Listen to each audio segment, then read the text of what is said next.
বন্ধুরা সকালবেলা যে মাছটা নিয়ে এসে কালীবোস দেখো আমি ভাজছি। তোমরা প্রথম থেকে লাস্ট দেখো আমার রান্নার রেসিপিটা। বন্ধুরা মাছগুলো ভাজা হয়ে গেছে, খুব লাল লাল করে ভাজা হয়েছে, খুব সুন্দর লাগছে দেখতে, দেখতে পাচ্ছ। তো যা হোক, আমার এই তেলটা গরম হয়ে গেছে, এবার জিরেটা দিয়ে দিলাম। কেমন, জিরেটা দিয়ে দিলাম।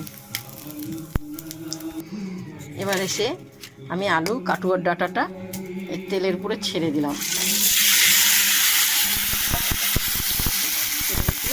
ছেড়ে দেওয়া হবে।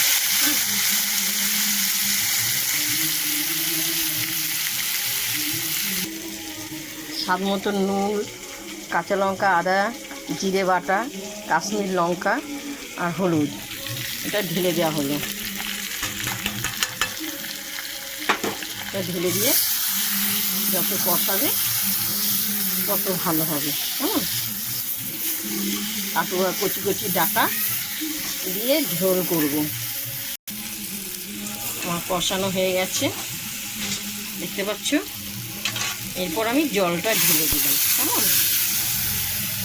জলটা আমি ঢেলে দিয়ে হলো।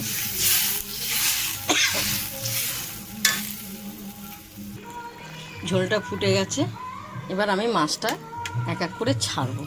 কেমন, এক এক করে মাছ আমি ছাড়বো, তোমরা দেখতে থাকো।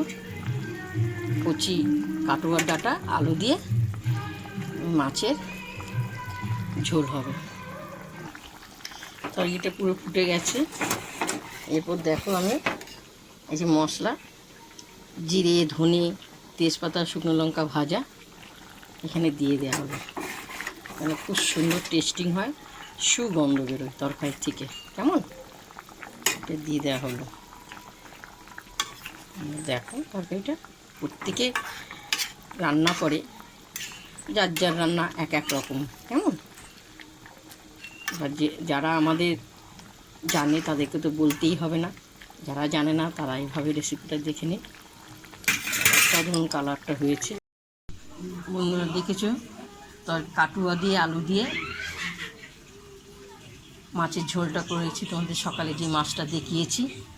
কালারটা কত সুন্দর, অসাধারণ অসাধারণ দেখতে। তোমরা দিদির রান্নাটা দেখে লাইভ দিও, শেয়ার করো, বাংলাতে লিখে পাঠাও। কেমন, খুব সুন্দর লাগছে। এটা কচি কচি কাটুয়া ডাঁটা আলু দিয়ে ঝোল করেছি, দেখো অসাধারণ লাগছে। খেতে এসো তোমরা, সুস্থ থাকো, ভালো থাকো। কেমন।